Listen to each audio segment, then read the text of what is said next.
Welcome to Content Disrupted, bold takes on brand marketing. I'm your host, Casey Noble, and together we'll explore what it takes to excel in brand marketing at one of the most exciting and disruptive times in industry history.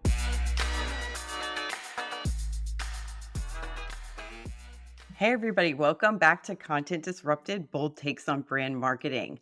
Joining us today is Dr. Michael Solomon, consumer behavior expert and professor of marketing at St. Joseph University's Hobbs School of Business.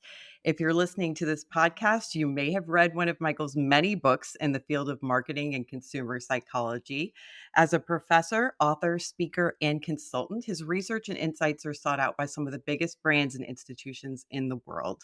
Today, we're going to be getting his take on the latest disruptions in consumer behavior. So welcome to the show, Michael. I'm excited to dive in. Casey, thanks so much for having me on. I really appreciate it.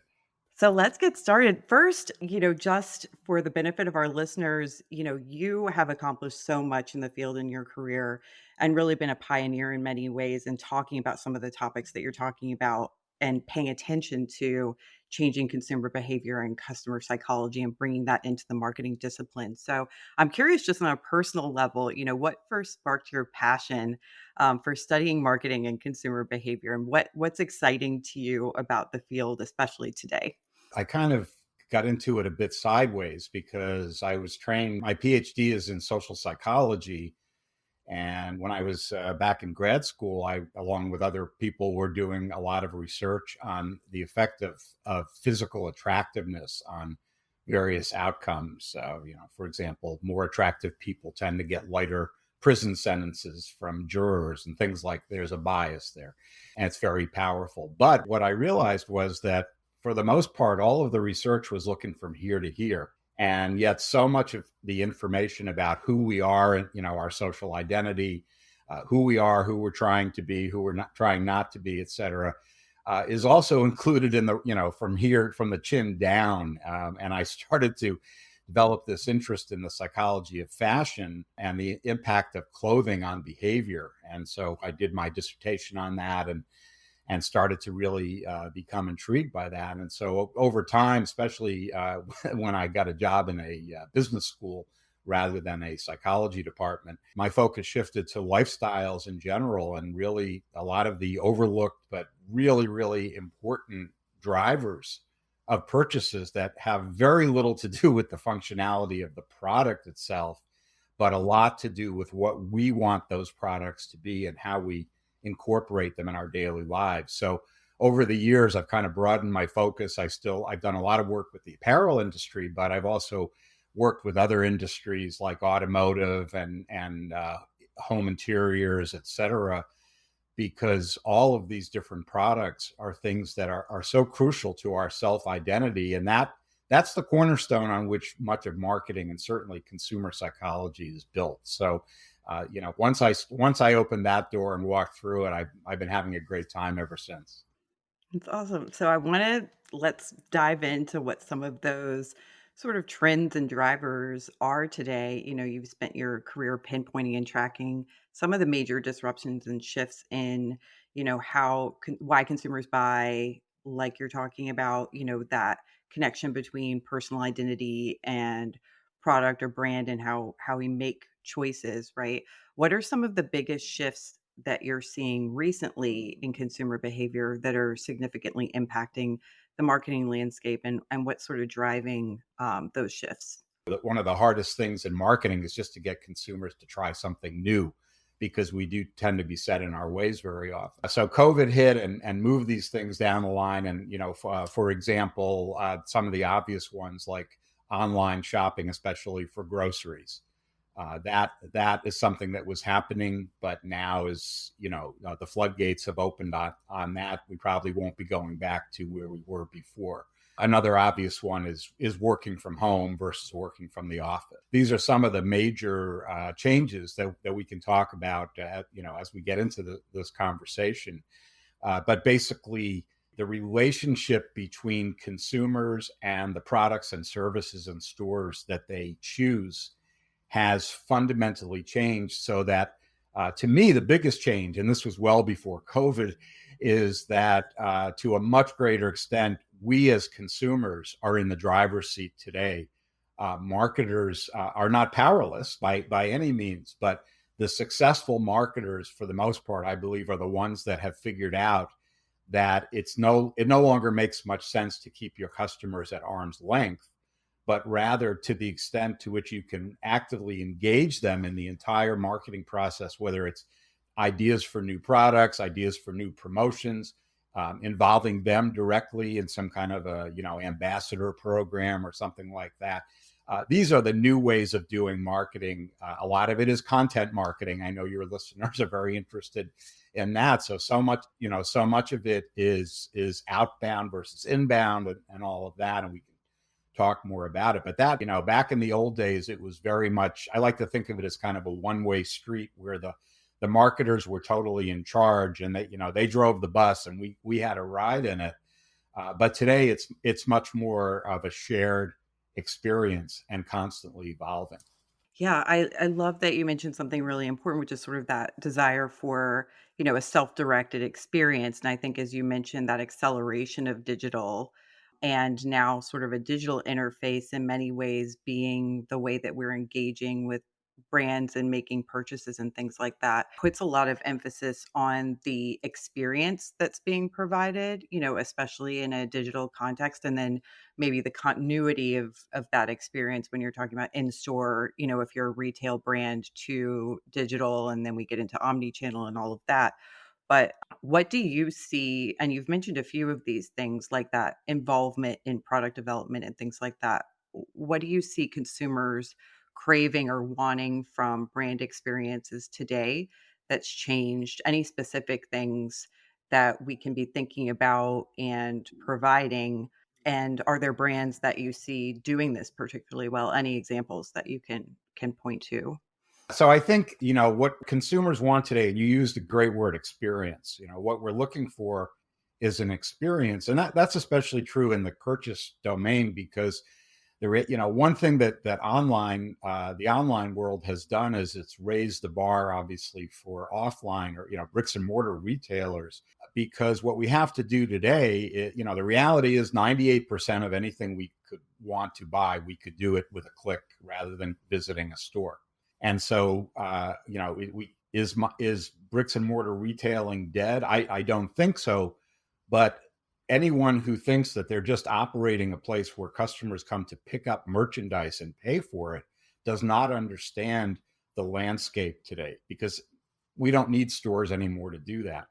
What we do need and when I say stores, I'm also talking about any kind of retail, restaurants, hospitality. There has to be some value added, as opposed to sitting in your pajamas and clicking and the nice UPS man comes the next day.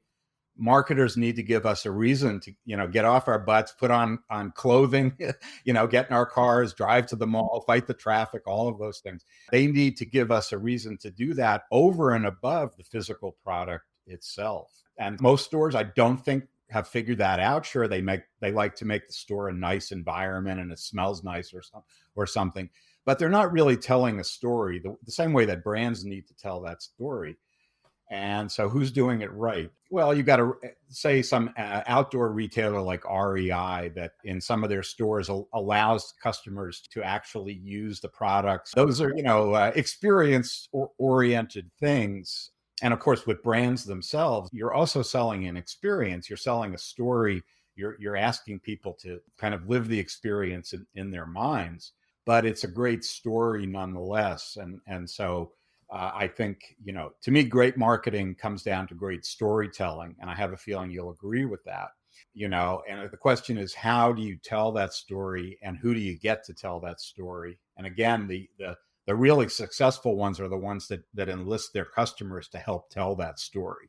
And so, anything that involves your customers as more than just pawns in the process, what I like to say is, it's just a matter of switching out a very, very small word for another one. And that is, we need to move from marketing to our customers to marketing with our customers. Yeah. And what do you think, makes for a strong brand story? How do you approach that when you're consulting brands or even institutions or other types of organizations on how to sort of like telegraph what they do? What are the bones of that?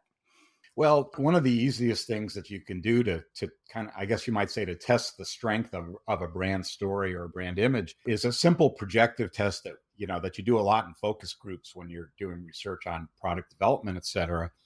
And that is very simply to say, well, suppose that your brand, insert your brand here, comes to life one morning as a person, and you find this person sitting on the edge of your bed. It was your perfume or something that you kept on your nightstand, but it's turned into a person. I want you to think about who that person is. Are they male, female, young, old, black, white, etc.? Tell me a story about that person. What kind of music do they like? What are their hobbies, etc.? In other words, create a really vivid brand persona, they're calling it these days. And if you can't do that, if you think that's a preposterous request, then your brand probably has a problem. Furthermore, if you get a different story when you ask five people, maybe current customers or employees or what have you, if you get a different picture from each of those people, you also know that you have a problem. So that brand experience has to be, I think it has to be shared, as I've been saying. There are different kinds of stories, of course. One of the most popular ones is the founder story. How did the company get founded? Hewlett Packard, Apple. A lot of times with entrepreneurs, I think it's useful. People are today what I call brand genealogists. They want to know where their stuff came from. They want to know what I tell people, brand managers, is if your brand has a story, tell it. Don't hide that under a bushel, because that authenticity, especially younger consumers today, that's the holy grail. They want to know it's not just a bunch of suits, sitting in an office. They want to know what that organization stands for, how they're giving back, all of those things. How are they being sustainable, but also who are they? What are their values? What do they stand for? And that is something that we have never seen before in marketing. Yeah, I think it's really interesting that you're tapping into that, sort of social justice marketing, which has become, a very big focus for brand marketers today. What's our position, brand identity, and bringing that to the forefront. We've seen, I think especially since COVID, you speak a lot about sort of like hitting this next level of brand loyalty, right? Creating, customer fans, and you were just talking a little bit about that. You've said before that people don't buy products for what they do, they buy them because of what they mean. And so I think you were just pointing to a little bit of that sort of mindset. Do you think that more brand switching has sort of happened today in part because brands are failing at this? Because we're not, making our products mean more to our customers, and therefore you're sort of putting yourself into a commoditized category, like you become a commodity because that's how you're being classified. Is that sort of one of the keys here? That is one of the keys. I think I'll pick a number, 80%, making that up, but a large percentage of brands are not following through on this. They're not distinguishing between attributes and benefits. That's marketing 101, right? Attributes, what the product does; benefits, what is the value of what it does to me. So people don't care about functionality. They want to know that it works, but the reality is that today, stuff mostly works. But if you look at almost any category, and certainly in any consumer category, you look at the market leader, the one or number one, maybe number two, you'll see that they're usually way, way above the next cohort, numbers 3 through 5 or 7. Show me how that's going to make my life more interesting or easier, or whatever the benefit happens to be. And so, which is not to say that nobody gets this. Like I'm saying, some of the big brands, they definitely get this, and I'm not going to tell them how to do their marketing. They know how to do it. It's everybody else that that has a bit of a challenge because they haven't figured this out yet. And they're fighting the benefits war with new attributes, and that's not what people are looking for. They want that experience. So it sounds like even, yeah, not attributes, but almost having that identity, and what does that mean to your customer in terms of an aspirational value or an emotional value? So maybe putting more emphasis on the emotional value versus the product benefits. Yeah, and, it's certainly aspirational, is a good way to think about it. A lot of marketing is obviously aspirational. Sometimes it's too aspirational in that, marketers show us images of things or people that we can never attain because, for example, beautiful models that don't exist in the real world because they've been photoshopped to death. These people don't exist. How can we live up to this? So that's kind of the dark side of aspirational marketing. But yeah, I mean, people are not content just to be where they are. We're always moving, working toward our life as a project. I want to be better at this, whether it's being a better executive or tennis player or just being more sophisticated or whatever your goals are. There are products and services out there that will help you to attain those goals. And that is why we buy products. We don't buy them because we think they're cute.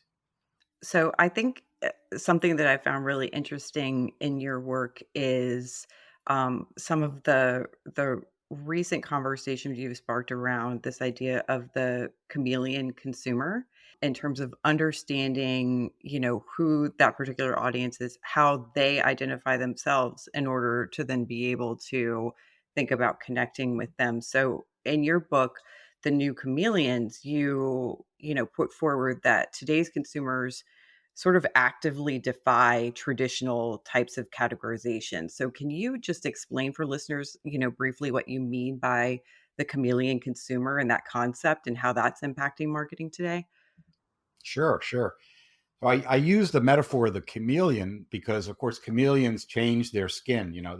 They basically blend in with their surroundings. So they're actually changing, if you will, their visual identity multiple times a day, right? We as consumers are doing the same thing. We are changing our identities sometimes multiple times a day, and I'll explain what I mean by that. Marketers tend to have this notion that they have this broad market. They love to put consumers into categories like and demographic categories, for example, male, female, income, all those things, age, place of residence, et cetera, and then assume that everybody they put into a category is the same for their purposes, and they have the same aspirations and so on.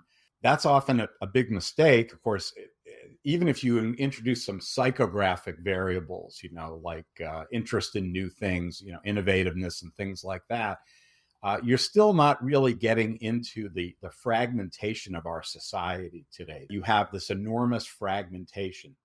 Now, that's relevant to your question about whether brands are doing a good job, because in a sense, the brand, even though brand loyalty is way, way down, it's not the brand's fault. One of the things that is causing that, I think, is that there are so many more brands out there, a lot of newer, smaller brands. And so even though people are still using, the old ones, they're always switching out or trying new ones. They're being much more proactive about it. So yes, in general, as you said, we this issue of brand loyalty, of course, that's the holy grail for us in marketing. But we have to remember that people are not just adopting a brand and then using it their whole lives.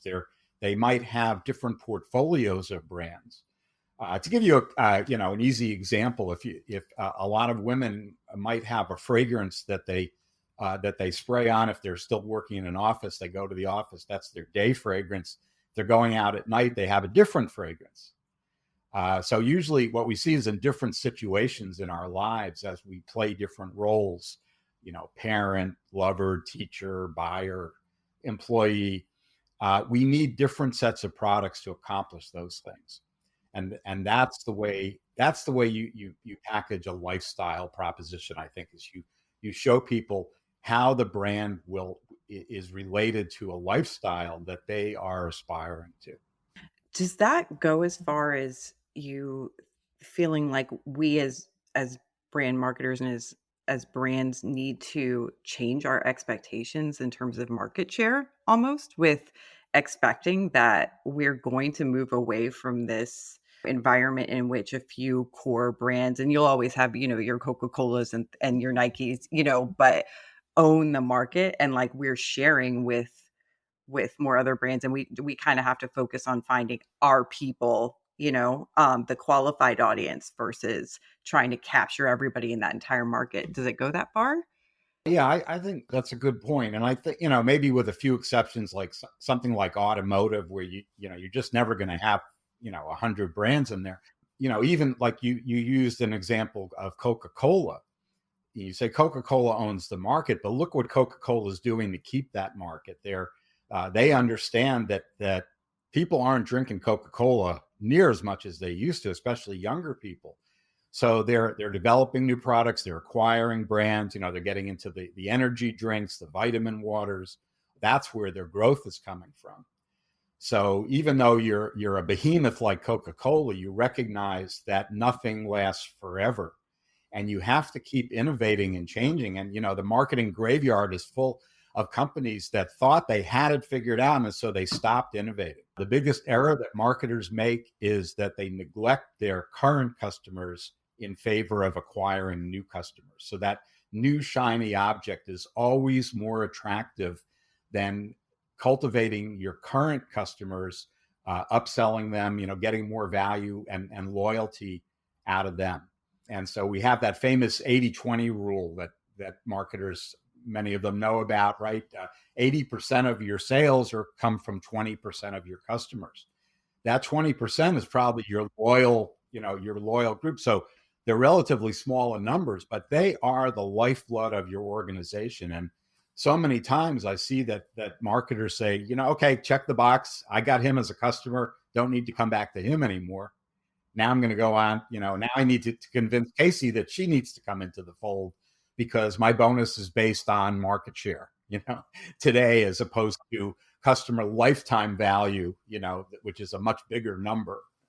And you mentioned something earlier in with regards to the sort of chameleon consumer and the fragmentation of the landscape, and we encounter this a lot from a content marketing standpoint, with literally the fragmentation of various platforms, especially when you're talking about digital, but even like the offline and online experience that we were talking about earlier. Are there ways that we need to change the way that we market in order to reach the chameleon consumer, given that they seem to be, as much as they're, sort of changing colors in terms of identity, they're trying on new platforms, they're using this platform for that, they're researching in different ways. What are your thoughts on sort of, channel marketing given that fragmentation? Well, probably the best channel is P to P, right? In other words, instead of right, it's horizontal marketing where users are proselytizing other users. They're obviously more credible, and of course that's why we have this whole influencer phenomenon and so on, right? So that's a very valuable channel. Just getting consumers to talk about how they are using the product is something that a lot of companies again drop the ball on, and that's where you can get a lot of clues about modifying a product, etc.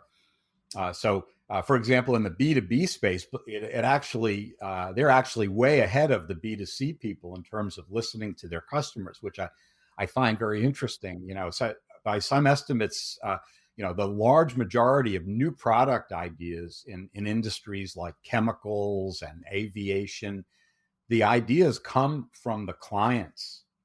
The majority of new product ideas come from the customers who buy the stuff because they're the ones who actually use it, and they're in the trenches and understand when it doesn't work or what it could do better, etc. I think a lot of content marketers are ignoring the potential of the people they're trying to reach in terms of engaging them in more of a two-way conversation instead of just kind of preaching to them and pushing content down through the funnel, et cetera. Yes.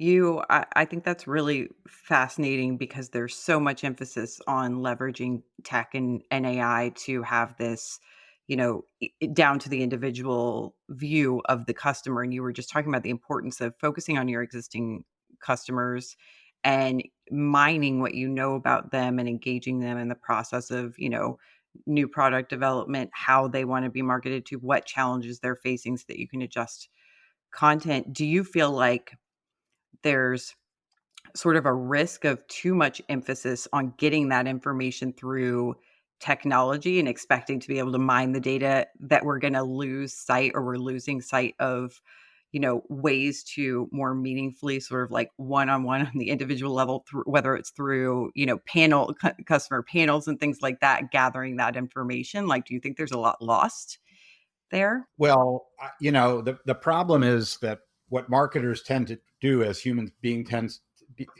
tend to do, is when we find something that we like, we that works, we keep using it.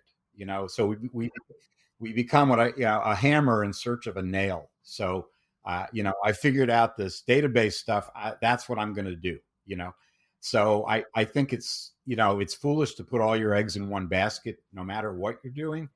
And so I would certainly advocate not abandoning the types of things you're talking about. And when we talk today about journey mapping, really following the customer very minutely as they actually experience the product or service, whatever, or website, whatever it is, that's where you can really start to identify some friction points, some pain points, and so on. Now you could do similar things with user experience and so on. When you do websites, you also need to do that. But my point is, no, I don't think it's a good thing for companies to have customers who are digital entries in a spreadsheet somewhere. That's probably not a great idea. So we have to have that balance, right? I'm curious, just thinking ahead, and you had mentioned, AI, and obviously in the last couple of years, we've seen this massive acceleration and sort of, the adoption of generative AI in marketing in particular is sort of one of those first major areas of the business where it's gaining sort of traction. What are your thoughts? What have you discovered so far about consumer reactions to AI being used in marketing, and, maybe specifically even generative AI when it comes to, engaging with content that is created by AI versus people? What are sort of the watch outs that you're seeing there? Well, if anyone tells you that they know the future of AI and all that, I've got a bridge to sell you because I don't think anybody really knows that.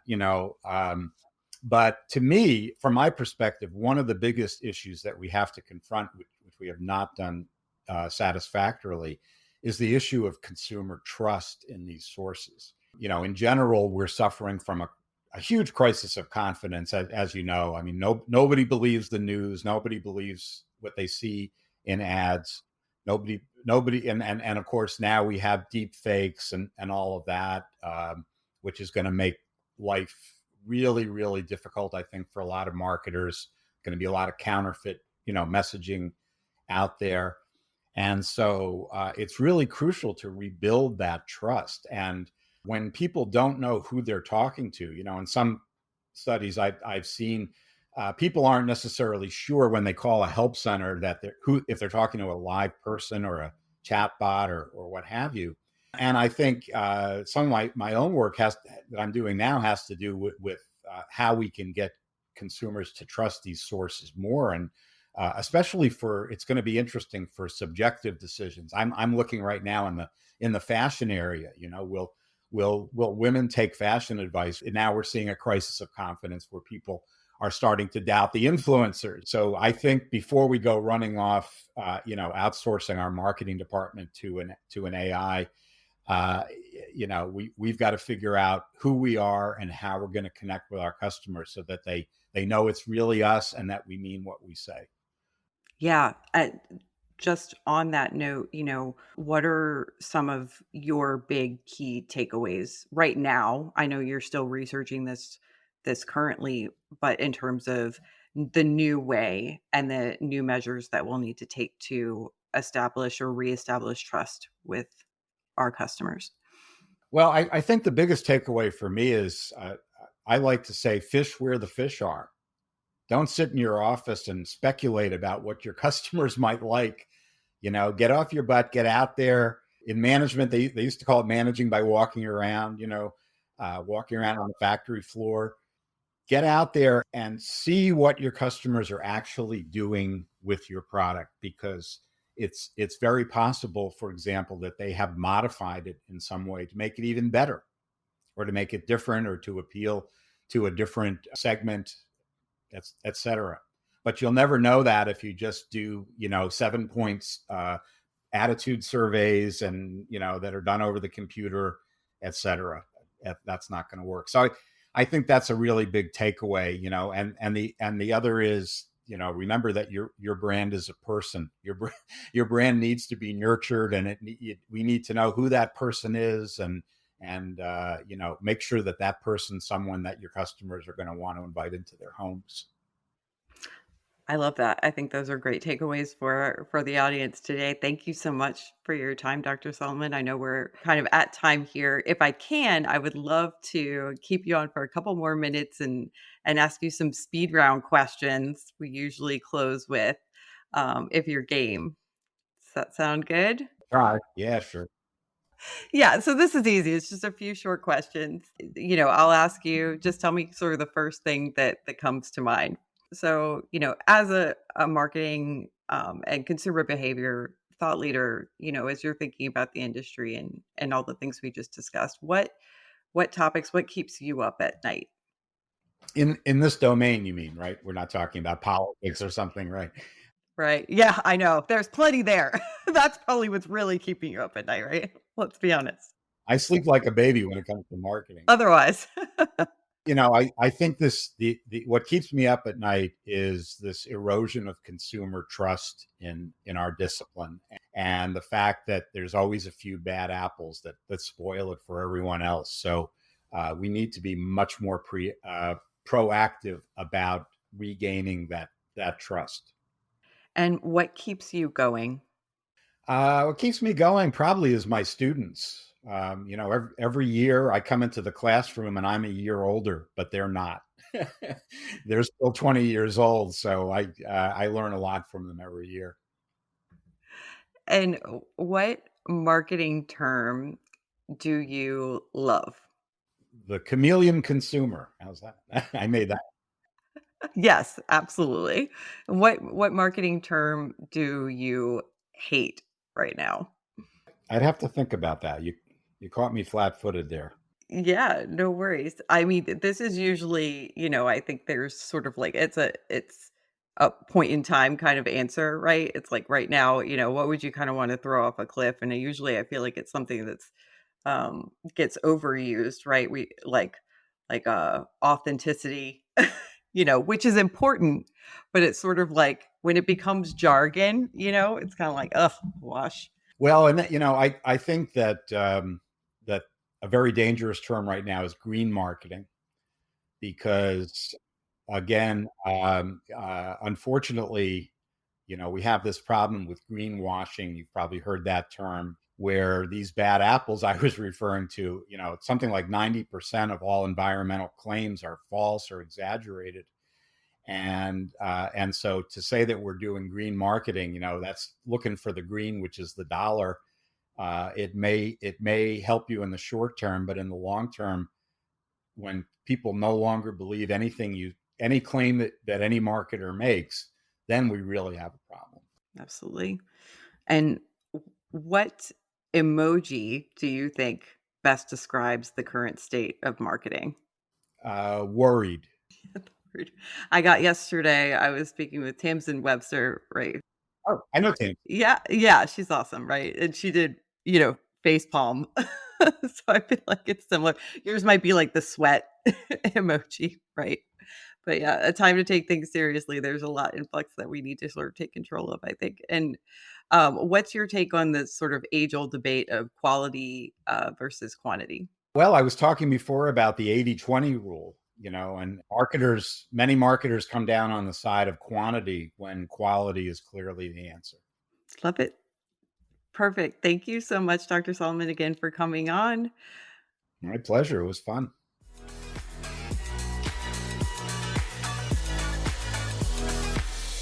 Thanks for listening to Content Disrupted, brought to you by Skyward. Stay up to date on the latest ideas and insights in brand building and content marketing by visiting our website at skyward.com. Join us for our next episode, where we'll continue to challenge marketing norms and inspire you with fresh strategies for growing business through brand storytelling.